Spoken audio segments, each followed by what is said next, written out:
Akkam jirtu daawwattoota Oromiyaa 11 kun qophii sana guyyaati. Qophii sana guyyaa keenya guyyaa har'aatiin akkuma isin dura barame har'as dubbiiwwan yeroo ammaa kana ijoo ta'uudhaan deddeemaa jiran irratti mari'achuudhaaf waahilee kiyya wajjin as istuudiyoo Oromiyaa 11 tti argamnee jirra. Turtii gaarii isiniin jenna.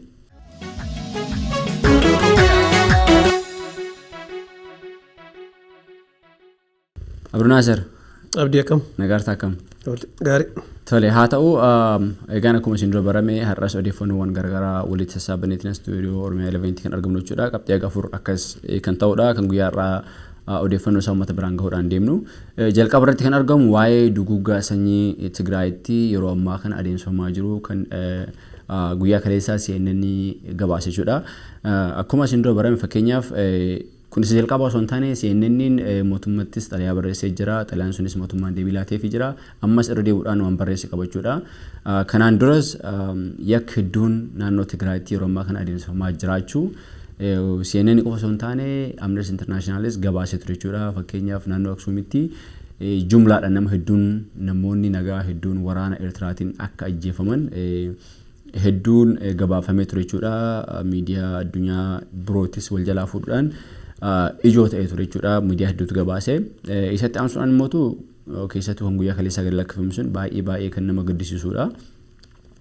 Namoonni hedduun iddoo kadhannaadhaaf charchitti wal gahanitti kan yakki kun irratti raawwatame jechuudha. Nama hedduutu guyyaa san du'ee isaan hundumtuu akka miidiyaan gabaasetti namoota nagaati. Fakkeenya fedhataa osoo hin taane namoota nagaa kadhannaa fi charchitti wal gahanii isaan keessa ijoolleen jirti, manguddoon, dubartiin umrii garaagaraatiin kan keessatti argaman jechuudha. Fakkeenyaaf viidiyoo isaan gadhiisan baay'ee tokko ilaaluufis namaaf hin tolle isaanis akeekkachiisa kennanii turan jechuudha. Viidiyoo kana ilaaluu barbaadan akka nama wannichi gochuu waan danda'uu fi akka of eeggannoo taasisan kan taasisan jechuudha.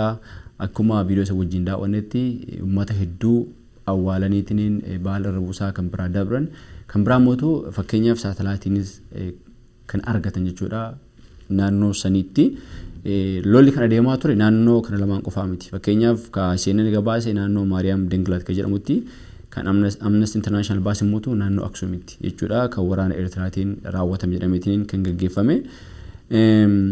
Kan naannoowwan biraa jechuudha. Waraanni naannoo kana qofa osoo hin taane naannoo hedduu qubateetiin kan waraana gaggeessaa ture. Hundinuu fakkeenyaaf wal duraa duubaadhaan bahaa deema jechuudha. Isa kanarratti wanti dabaltoo jiraate. Wanni dabalu hedduus hin jiru Abdii. Wanni guddaan si gaddisiisu ajjechaan kun jumlaadhaan raawwatamuu isaati. Haala namni yaadu olitti dokumentariidha baasa nama CNN wanni baase. Guyyaa tokko dura guyyaa makaleessaa ammas sekreetariin ibsa haaraa baasee jira. Akka milishoonni naannoo Amaaraa Tigraay keessaa hatantamaan bahanitti waraanni Eertiraalleen akka bahu irra deebi'anii baasuu jiran. Garuu gara mootummaatiin wanni jiru ammas waakkiidhumatu jira. Dura hin seenne waakkii jedhutu jira. Irra deebi'anii ammas ibsa baasan jechuudha jirri kun akka achi keessaa bahaniif wanni bakka ajjechaa sanitti garaas nyaatu daa'imman namni hundi awwaala kana kophee nama iddoo sanitti ajjeefamee bakka tokkotti guuraa turan. Namtichi awwaale jedhee dokumantarii sana irratti yoo ilaalte jiraattee fi namtichi awwaale jedhee awwaala uummataa kana akka arganii bakka sanii hin baasneef dhoysuutti jiranii awwaaluma kanaa jechuudha. Kana fakkaata. Egaan akkuma beekamu fakkeenyaaf wanti kun adeemaa jiru addunyaan hordofaa turte jechuudha. Fakkeenyaaf mootummaan yakka kana raawwachaa ture humna addaa biyya alaa irraa fidee biyya san seensuudhaan lammii biyya ofii irratti yakki raawwatamaa kan ture. Isa kana fakkeenyaaf addunyaan argaa jirtu jechuudhaani kan dhoksaadhaan yakki raawwatamaa ture. Isarratti mootummaa fakkeenyaaf qorannoo addaa taasisuu qabna jedhanii biyyoonni garaagaraa gaafachaa turanis mootummaan seenuu dhorku jechuudha. Fakkeenyaaf nyaanni isaaniif akka gahu gargaarsa adda addaa akka seenuuf gaafachaa turanii innis kanaan dura dhorkamaa ture. Kan biraa mootuu lammiiwwan karaan taaneen dhumatan kanas dhufeetiniin qorannoo akka addaa taasifamuu qabu mootummaan hedduu gaafachaa turanii kana hundaa mootummaan dhorkaa ture jechuudha. Sababbiin akkuma amma argaa jirru wanti naannoo Tigraayitti adeemsifame wanta yakka guddaadha. Yakka addunyaa fuulduratti isa gaafachiisu waan taateef dhoksuudhaaf kana hunda dhorkaa kan turan jechuudha. Isa kanarratti mootuu fakkeenyaaf itti gaafatamaa paartii Areenaa kan ta'e obbo Abrahaa Dastaa fuula Facebook isaa irratti waan maxxanse qabachuudha. Innis yeroo ammaa kana fakkeenyaaf naannoon Tigraay lolaan kan miidhamtee jirtu gargaarsa hawaasni Itoophiyaa kanneen biroo taasisaa irratti hedduu galateeffatee jira jechuudha. Fakkeenyaaf naannoo Oromiyaa kaasee jira, naannoo Guraagee, naannoo Hararii, naannoo Affaar, naannoo Somaalee fi naannoowwan hedduu kaasee naannoo Amaaraatiin alatti Itoophiyaan yookiin immoo lammiilee Itoophiyaa biroo akka isaan bira dhaabbatanii kan gabaase jechuudha, kan maxxanse jechuudha Facebook irratti. Isa kana akkamiin ilaalta fakkeenyaaf? Kanarraa wanni tokko wanni hubachuu dandeenyu Abdii, lolli deemaa jiru dhugamatti uummanni naannoo Tigraay, uummanni naannoo Amaaraallee, milishoonni naannoo Amaaraa akka isaan miidhaa jiran waan eeru jechuudha. Galateeffachuu dhabuun isaaniitu lolli keenya si wajjin jira akka jedhu mul'isana fakkaate. Innis kan fakkeenyaaf waraanni addaa naannoo Amaaraa naannoo Tigraay dhaqee qubateetiin naannoo isaanii humnaan saamuu, qabeenya isaanii saamuu waan akkasitti ture sanumaaf natti fakkaata. Isa kanumaan jenneetiin bira dabarrachuudha. Qabxiin taanumootu dhimma waa'ee kabajaa ayyaana Adwaati. Egaan akkuma beekamu ayyaanni Adwaadha Itoophiyaa keessatti waggaa waggaadhaan kan kabajamu jechuudha. Kan har'a gahee bara kanas isumaadha kan kabajamee al takka duuba deemnee ilaaluudhaa fi ayyaanni Adwaadha. Injifannoo uummanni gurraachaa yookiin immoo lammiin biyya sanii warroota biyya weeraruudhaaf dhufan xaaliyaanota irratti kan fudhatan jechuudha. Isa irratti gammachuu san irraa jechuudha, injifannoo san taasisuudhaaf waggaa waggaadhaan kabajaan ni taasifama yaadachuudhaaf jechuudha. Akkuma asiin dura beekamaa turetti fakkeenyaaf isa kanarratti hawaasni Oromoo hedduu hirmaataan ture. Maaliifuu namni yeroo sanatti waraana san hoogganaa ture jedhamee haasaa ture waggaa hedduudhaaf Minilik yookiin immoo bulchaan Itoophiyaa yeroo sanii Minilik waan ta'eef yakki uummata Oromoo irratti raawwate wal qabatee injifannoo sanis injifannoo keessatti ilaalamee hawaasni keenya kabaju ture. Garuu mootu yeroo dhiyoo booda fakkeenyaaf jeneraalonni waraana irratti hirmaatanii injifannoo san galmeessan harki caala Oromoo ta'anii argamanii waan ta'eef injifannoon isaanii injifannoo kennaa kan jedhu Oromoon eegalee jiru jechuudha. Oromoon guutuu san taane Oromoon muraasni injifannoo isaanii kana gatuu hin qabnu kabajuu qabnaa jedhaniitiin kabajaa jiru jechuudha. Bara dabre yeroo jalqabaatiif artista Haacaaluu Hundeessaa masqala addabaabaayii yookiin addabaabaayii masqalaatti faradoo Oromootiin argameetiin ayyaana san irratti kabajee jira jechuudha. Baranas haaluma wal fakkaatuun adda Oromiyaa bulchiinsa mootummaa naannoo Oromiyaatti kan qindaa'e fakkaata naannoo Finfinneetti kabajamee jira. Isa kan akkamitti ilaalta? Akkaataan ayyaana sanii waan waggaa 125ffaadhaaf kabajame ayyaanni kun seenaan isaa yoo of duuba deddeebitee ilaaltu waan hedduutu haasa'amarraa. Maaliif kanaan dura injifannoo kanarratti awwaalcha hedduutu ture, seenaa awwaalamee ture, gootonni Oromoodhaaf faarfamaan turre kabajamu ayyaana kana keessatti jechuudha. Dhugaan isaanii awwaalamee ture. Uummanni Oromoo rakkoo duguggaa sanyii isarra gaheef jecha waan kana irratti hirmaataan turre. Yeroo dhiyoo akkuma ati jettee irratti hirmaachuu jalqabe. Maaliif madaabara hedduu waan keessaa qabuuf jechuudha. Guutumaan guututti ayyaanni kun uummata kana guutuun ilaallata bakka san jira maal ka jedhuuf suuta ilaalaa itti deemna. Garuu wanni bakka sanitti mul'ate naannoleen garaagaraa irratti hirmaatanii jiru. Lammaffaa immoo ayyaanni kun ayyaana guutuu biyyaatii erga jedhame waan hedduu waan kana faallessan achirratti argita. Wal dorgommii garaagaraatu ture. Naannoleen naannoo tokko haasaa naannoo tokko qeequu wal xureessuu wal xiqqeessuu fa'aatu ture. Kanneen boodarra waan kaafnu taabdi. Hunda keessaa fakkeenyaa fi adda durummaadhaan miidiyaa hawaasaa irratti akka ijootti haasamaa kan ture jechuudha. Fakkeenyaa fi keessattuu warra listoota sirna darbaniitiin jechuudha.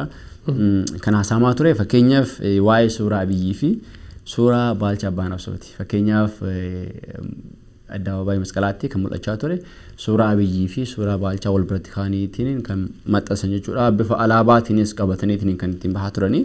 Isa kanarratti fakkeenyaaf Abiyyii fi Baalchaa maalitti walitti fide? Fakkeenyaaf waraana san kan hoogganaa ture kan birooti. Abiyyi mootuu Adwaarraa gaheen inni qabu maal ture? Maaliif achirratti maxxanfame? Galatoomii Abdii gama tokkoon karaan itti ilaaluu qabdu mootummoonni asiin dura darban suuraa isaanii numa maxxansanii garuu yeroo hedduu Adwaadhaan wal qabatee suuraa biraatu taa'aa ture. Kamilikiitu taa'a. Kanumaan wal qabatee gaazexeessaan isaa tokko peejii isaa irratti waa maxxansee ture. Akkuma suuraan minilik ka abiyyiitiin bakka buufame booda waa maxxansan suuraan abiyyi bakka sanii immediately ammuma kaafamuu qabaa jedhe kaafamee ka minilikiitiin bakka bu'u qabaa jedhe hangas guutuu tariitii abiyyi wanni bakka sanni yookiin warri sagantaa kana qindeessaa jiraatan bakka buusaniif muummicha ministeeraa waan ta'eef ta'uu mala ufafootti seenaa galmeessisuudhaaf deemullee lolli yoo jiraateen beekamu rabbi nutti hin fidini seenaa wal fakkaatu galmeessa jedhame yoo ka eeggamu taateef suuraan achi waan kaaniif isaantu beeka garuu qeeqatutti ka'e suuraa sana irratti. Ana kana ajaa'iba mootuu maasita fakkaatee fakkeenyaaf Minilik yeroo sanatti muummicha ministeera osoo hin taane nugusa ture Abiyyis gama aangootti yeroo dhufee booda nugusa torbaffaadha. Gaafa umurii torbaarraa haati nugusa akka taatu natti himte jedhee nugusa lamaa wal bira kaa'uudhaafis ta'uu mala. Garuu mootuu sababbiin suuraa Abiyyi achi keessu takka illee hin jiru ture. Maaliifuu guyyaa kabajaa sana irratti kan faarfamu ture Minilikis haa ta'u kan biraas haa ta'u warroota lola sana irratti hirmaatanidha malee suuraan Abiyyi isa gubbaatti argamuun barbaachisaa ta'e natti mul'atu akka ilaalcha kiyyaatti. Kanumaan wal qabatee abdii bakka suuraa sanii osoo hin bahin dhugatti yoo dubbanne akka kitaabonni seenaallee jedhanitti lola san Minilik ofii keessa taa'ee lolchiiseeti lolaan turre dhokatee ture jedhan seenaa haalamuu hin qabne kun awwaalamuu illee hin qabu.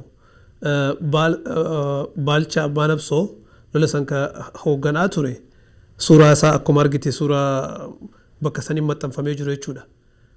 Bakka san taa'uudhaaf haqallee itti qaba. Minilikuu ka lola kana hoogganaan turre bakka san taa'uudhaaf namni loluuf namni dhokate tokko ta'u seenaan isaaniitu tokko miti. Iddoo san kaa'uudhaaf waan suuraan sun madaalatti fakkaatu sanarratti illee qeeqa tokko tokkotu sooshaal miidiyaa irra deemu jira jechuudha. Yaa garuu mootuu osoo fakkeenya Minilikuu taa'ee seenaan mormorsiisaa ta'uu danda'a si galee yeroo sanitti fakkeenya nama yeroo san hirmaate keessaa Minilik fakkeenyaaf iddoo dhokataa jiraatu fakkeenya namoota yeroo san hirmaatan xaayitu soo taatee haadha manaa isaa yookiin immoo jeneraalaan Oromoo hedduu ture malee sababbiin Abiyyi waggaa 125 booda achi gubbaa isa baasu takkaan illee numa hin jiru. So sun akkasii gama biraatiin immoo fakkeenyaaf dhaadannoowwan garagaraatu ture fakkeessattuu warroota sirnaa darbanii leellisaniin waa'ee Finfinnee irratti faannoon Finfinneedhaa dhaadannoo isaan taasisaa turetu jira. Maal ture inni fakkeenyaaf? Dhaadannoon sun dhugatti abdii nama sirriitti caqaseef viidiyoo tokko tokko ilaaltee jiraatte nama ayyaana san ayyaaneffachuudhaaf achitti argame tokko tokko ni qeeqa ni dallansiisa jechuudha. Maalidhaa? Bimmachishim baayimmachishim shaggar Finfinnee attoon illishim jedhe. Sitti mijaa'us sii ta'uu dhabaatus shaggar Finfinnee hin taatu jechuu. Kana jechuun maal uummata Oromoo qeequudha. Uummata Oromoo tuffachuu yookiin arrabsuudha. Maaliif magaalaan Finfinnee handhuura Oromiyaati. Gaafiin uummanni Oromoo gaafataa jirullee kana gaafii san arraba tuffii fakkaata gama tokkoon. Egaa akkuma beekamu fakkeenyaaf uummanni yeroo ammaatti jechuudha keessattuu uummanni Oromoo jecha hagasii dubbatuu dhiisii fakkeenyaaf uffata halluu keelloo uffattee yeroo itti hidhamtu jechuudha. Mootummaa qeeqoo osoo hin taane uummata xiqqoo tokko dubbattee ni callistee yeroo itti hidhamtu yeroo ammaa kanatti biyya san keessatti garuu isaan namoota biyya san keessatti akka fedha isaaniitti Oromoo tuffataa Oromoo arrabsaa garuu mootuu waltajjii san qopheessee warri adda durummaadhaan haasaa ture warroota Oromoo osoo ta'anuu wanta san isaan dalaguun hedduu tuffii Oromoo irraa akkamii akka qaban kan biraa mootuu warroonni achitti sagantaa qopheessanis kan Oromoof hin jedhanis dantaa Oromoo eegsisuudhaaf qophii akka hin taane yookiin immoo fedha akka hin qabaannedha kan agarsiisu. Isatti aansuudhaan immoo haasaa Shimallis taa'e tokkotu jira. Osoo achi bira hin gahin waan tokko kaasuu barbaada abdi. Alaabaadhaan wal qabate jechuudha. Maaliif yeroo hedduu ayyaanota biyya hedduu irratti ilaaltee jiraatte ayyaana biyyoolessaa yoo jiraate alaabaa biyya sanii kan uummanni walii irratti walii gale santuu qabatameetiin irratti mul'ata jechuudha. Hiriira isa irratti yoo ilaaltee jiraatte alaabaa gosa garagaraatu ture. Tariiti alaabaan naannolee garagaraa irraa uummanni waan olee dhufeef bakka bu'uun mala. Wanni achi irratti mul'ate garuu alaabaan moofaan sirna durii mul'isu. Eheenoo baandiraa fa'aa jedhaa turan. Alaabaan kanaa jechuudha. Alaabaan san keessa waan hedduu ture. Walqixxummaan sabaaf sablammootaa alaabaa ittiin kabajamne. Walqixxummaan amantii alaabaa jalatti hin kabajamne. Alaabaan kanaa ka jedhanii nurratti faarsan. olaantummaa amantii tokkoo olaantummaa saba tokkoo alaabaa ittiin leellisaa turan har'a Finfinnee keessatti kan mirmirfamaa ture jechuudha. Kana fa'aa ture. Sole isa kanumaan jennee bira dabarraa osoo waa'ee Adwaa kabajaa isaa keessan banitti fakkeenyaaf haasaa Shimallis taasise tokkotu jira jechuudha al takka isa daawwannee walitti adeemnu. Waggaa 4 dura dirree kanarratti dargaggeessa keenyarra mataarra deeme. Har'a mataa isaarra deemameera awwaalamee jira. Ammaan boodas kallattiidhaa ala biyya keenya Itoophiyaa birmadummaa ishii bilisummaa fi walqixxummaa kan itti bu'u jiraannan hunduu awwaalamaa deema. Itoophiyaummaan geerarsaanii miti, sirbaanii miti, tapha feesbuukiitiin miti. Itoophiyaummaan geerarsi sirbi wadaloon yedaloon ol kaasa bareessee mul'isa. Hundaa ol immoo gochi oolmatu seenaa ta'a isatu dubbatama. Nuyi oolmaa olletu dubbatachuu dadhabne. Oolmaa olletu haasa'achuu dadhabne. Seenessuu dadhabne. Amma itti deebineerra seenaa keenya ni seenessinaa, ni barsiisnaa, ni mul'isnaa. Isa immoo sirbaaf yedaloodhaan geerarsaan ol kaasnaa. Isa kana gochuudhaan warra sobaan maqaa Itoophiyaatiin daldalan karaarraa maqsaa Itoophiyaummaa deebisnee ol kaasnaa. Itoophiyaummaa biyya badhaate, biyya bilisummaa fi walqixxummaan dimokiraasiin keessatti dagaage dhugoomsuudhaan dhaloonni kun seenaa haaraa ni hojjeta. Kanas akka gootan shakkii tokko iyyuu hin qabu. Baga gammaddan, baga wajjin gamman. Fardi keenya Adwaa ture har'a ammoo as Finfinnee hora Finfinnee irra jira. Hora Finfinnee irratti garmaamaa jira. Faandiyyaan isaas hundumtuu barbaachisaadha magaalaa kanaafi.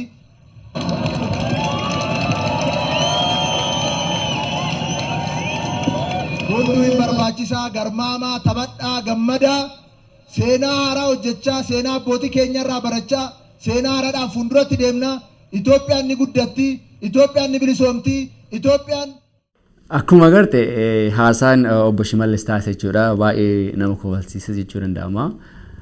Walumaa galatti fakkeenyaaf isa hunda keessaa kan sirriitti natti tole Itoophiyaan ni bilisoomti kan jedhudha haasaa gara keessaa akkamitti hubatteeti? Dhugaa dubbachuudhaaf pirezidaantiin naannoo Oromiyaa obbo Shimallis Abdiisaa haasaan isaan achirratti taasisanii jiratan taasisaa turan. Walumaa galatti akka pirezidaantii tokkootti haasaa namarraa eeggamuu miti jedheetii naannee gama kiyyaan onnadhee dubbachuu danda'a. Maaliif editara isaan barbaachisa. Barreessaallee dhabamu editara isaan barbaachisa. Iddoo sanitti haasaa tokko waan pirezidaantii irraan eeggamne haasa'aa turan tokko Itoophiyaan ni bilisoomtii jedhanii turan. Kana jechuun maal jechuudha? Biyyi tun gabrummaa keessa jirti jechuudha.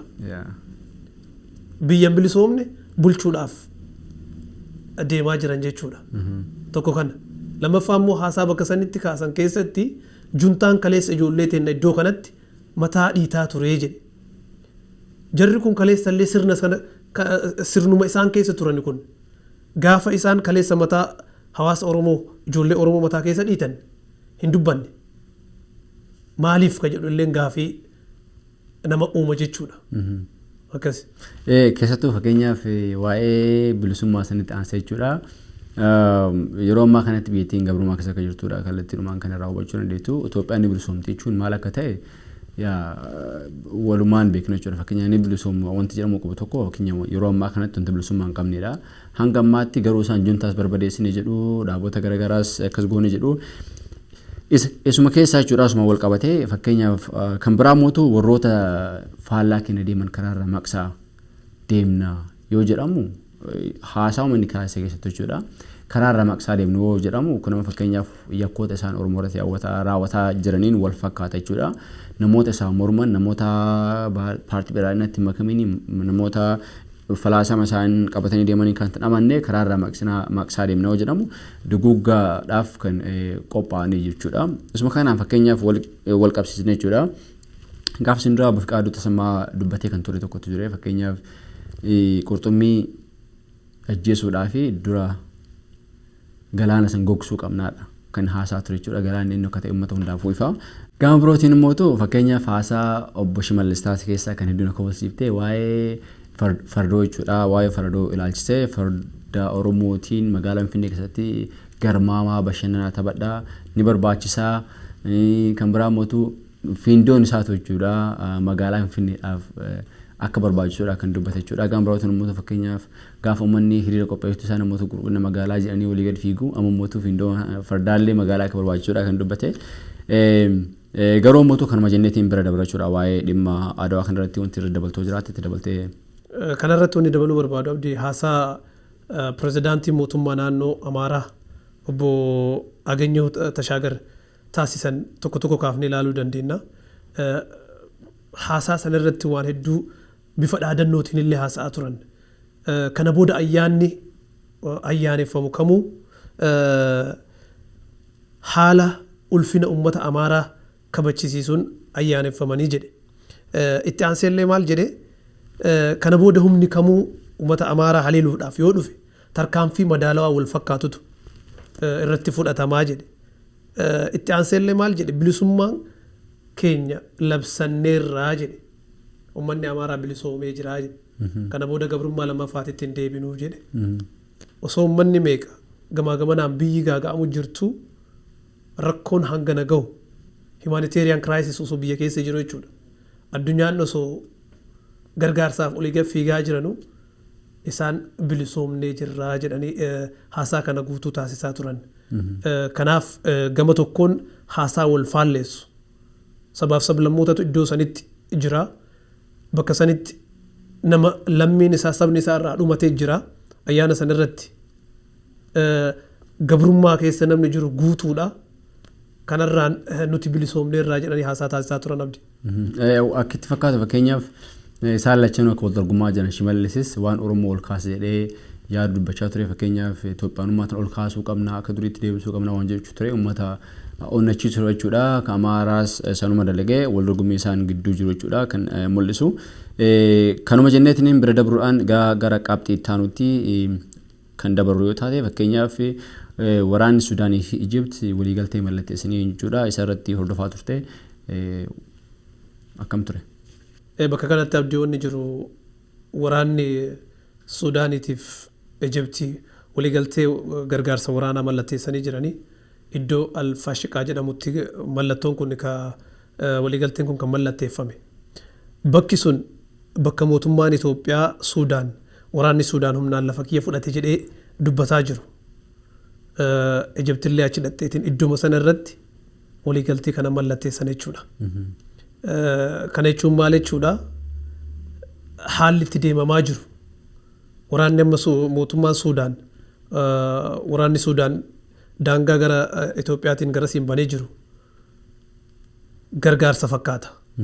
Kanaaf gama mootummaatii hanga ammaatti deebiin kennamin jiru. Xumura torbaanuma kanaa keessatti odeeffannoon biraatiin immoo pirezidaanti Al-Siisiin garas imalaa jedhamee eegamaa jira. Wanni kun garama akka deemaa jiru kan walumaan laallu ta'a jechuudha.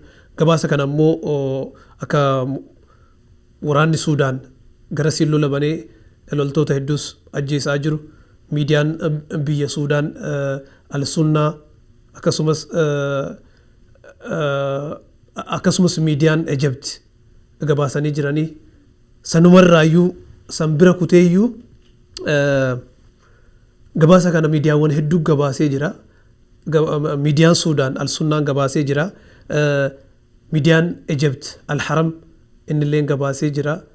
Kana bira tareeyyuu miidiyaan Chaayinaa Shinwaan jedhamu waa'ee kana gabaasee jira jechuudha abdi. Isa kanarratti fakkeenyaaf Itoophiyaan waan jette qabdi? Hanga ammaatti deebiin gara mootummaa Itoophiyaatiin kennamin jiru. Tole. Meegaan akkuma beekamu Itoophiyaa fi Suudaan gidduutti keessattuu ji'oota dabran hedduudhaaf lolli jala lamaan gidduutti akka deemaa jiru keessattuu milishaa naannoo Amaaraatii fi hidhattoota naannoo yookiin immoo humna Suudaan gidduutti jechuudha. Daangaa kanaan dura mootummaa Itoophiyaatiin waggaa gara 27 yookiin 30 fudhatamee ture akka waan deeffataniitti kan injifannoo isaanii labsaa turan jechuudha. Isa kanas gamanumaan bira dabarraa akka itti aanummootu yeroo ammaa kana akka oduu ammeetti kan dhiyaate waa'ee filannoo keessaa bahuu paartii KFO'ti.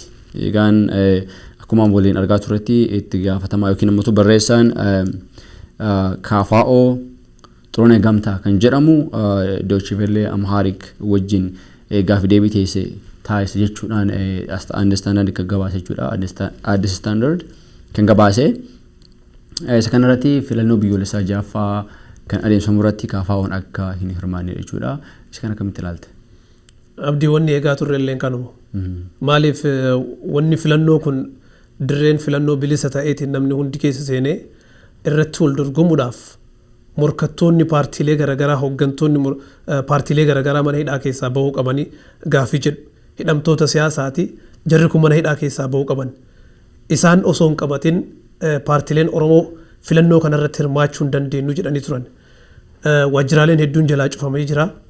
Hanga amma boordiin filannooleen sababaa san danqaa akkatti ta'e. Kana jechuun maal jechuudha? Waajjirri cufamuu boordiin filannootu gama tokkoon amanee jira jechuudha. Kanaaf osoo kunniin akkasitti jiru hooggantoonni miseensonni isaanii mana hidhaa keessa osoo jirru filannoodhaaf socho'uu hin dandeenyu jedhanii Dr. Mararaan Faalleen dubbataa turanii wanni eegaa turre illee kanuma jechuudha. Gama biraatiin immoo wanni barbaadame karoorfame tokko illee filannoodhaan ala godhu waan taateef gama mootummaatiin illee waan itti milkaa'an na fakkaata. Paartileen hafanoo maal godhanii ka jedhuuf waan walumaan ilaallu ta'a jechuudha. Paartiin hangamaatti filannoo kanatti amaneetiin dorgomuudhaaf yookiin immoo hangamaatti kan dura na filadhaas gaggeessaa kan jiru paartii Zeemaa fi paartii ka Amaaraa sanii jechuudha fi ka badhaadhinaati kana sadeen qofa jechuudha waan hangamaatti beeknu qabxiiwwan har'aaf qabannee kanuma fakkaataa wanti irratti dabaltoon jiraannee kanuma xumurra. Gama kootiin illee wanni dabalu hin jiru. Egaan daawwattoota Oromiyaa 11 qophii keenya daawwachaa kan turtan qophii sana guyyaa ture sagantaa keenya guyyaa har'aa kanumaan xumurraa qophii keenya irratti yaada qabaattan karaa toora Feesbuukii, Instagiraamii, Tiwiitarii, Yuutuubiin nu biraan gahuu dandeettu jechuudha. Akkasumas karaa toora iimeelii keenya info@oromia11.org nu biraan gahuu hin dagatinaa siin jenna nagaatti.